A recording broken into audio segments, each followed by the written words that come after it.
Hello flute players, there is one transition on the flute that is probably the main culprit of many of your technical problems, and I'm going to cover that today. So when we think about a flute scale, say an F major scale, well,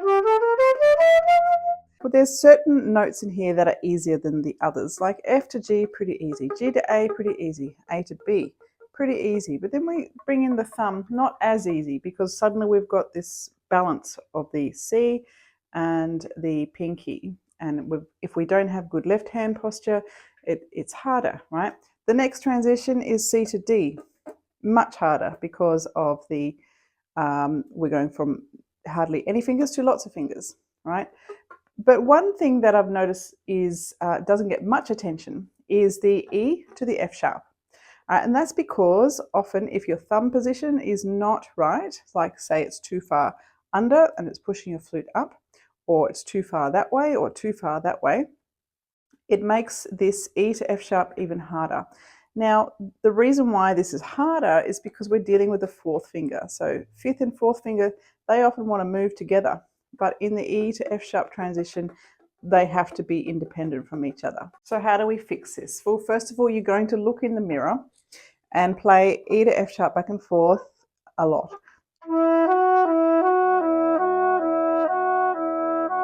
Maybe you need to slow it down, and I want you to see whether your fingers are lifting like this, especially the second and the third finger. Then you want to have a look at your thumb. So I always like to talk about the puppet hand in my lessons, where our right hand is if we bring the hand back naturally, the thumb and the index finger just want to join together.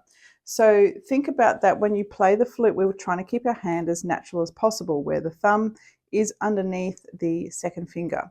So what you want to avoid is pushing it that way or that way or that way. We want it roughly in line, and then you want to bring back your thumb, if you can see that, rather than it being under like that, we want to just draw it back. So rather than pushing the flute up, we want to push it more that way with the thumb. So the left hand pushes the flute towards you, the right thumb pushes away, so you've got that nice counterbalance.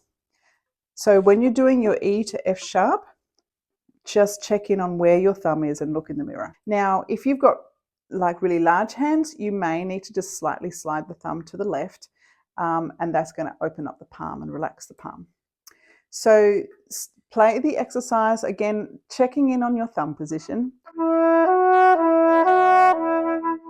And you want to also notice, apart from the fingers, if they're like going too far up, just notice if you happen to be getting a third note between the transition. So like that, or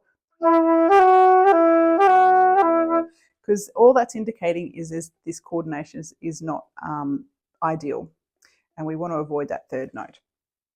Then once you've checked the thumb position, the finger positions, then you want to check in on your elbows, right? So if your elbows are sort of like up like this, what I call chicken wings, then you're going to be creating excess tension into the shoulders. So you want to imagine that the elbows just drop down naturally, we relax the shoulders, and then we bring the flute to us. We don't go to the flute like that. We stand up straight and the flute comes to us. Right, so everything's relaxed. We've got our elbows down, but not glued to our body, just naturally down. And then our thumb position, and then we're checking our fingers as we go back and forth and making sure there's not that third note. So now we can start to think about the tension in the palm of our hands. So when you're going back and forth, you want to make sure that the palm of your hand is relaxed. Focus on the center of the palm. Because if there's any kind of claw gripping like that, it's not going to make this transition smooth at all. So focus first of all on relaxing the palm, and then notice how that travels up into the shoulder. At the same time, you want to notice if you've first got tension in the shoulder, which is actually going to travel down into the palm of the hand, and that's going to make your technique sloppy because there's excess tension, right? So relax palm, relax into the elbow, relax the shoulder, and then back down into the hand, and try the exercise again. Notice if there's any tension going up into the back of the neck as well, and then relax into the jaw. And then you just got to keep doing this because you've got to become really consciously aware of how your body's responding to this action that you're making your fingers do. And then finally, to finish all of this off, we want to bring the breath in, right? So obviously the breath's already happening because we're making a sound, but now we want to imagine that the breath is breathing into all the parts of our body as we play the two notes. It's almost like our breath is powering our fingers and powering any movement that we need to do. Rather than it all sort of being up here, we want to like imagine breath just traveling right down the body, but especially into the hands. So just do it slowly. So it might look something like this.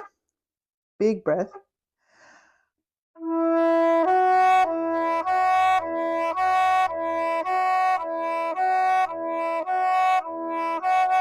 So you're just going to be really conscious as to how your body is responding. It might not necessarily sound different as you're focusing on the different elements, but you're going to train your body to be relaxed. So let me know if that helps. If you enjoyed this video and found it useful, please give me a thumbs up and make sure you subscribe to my channel for more tips like this.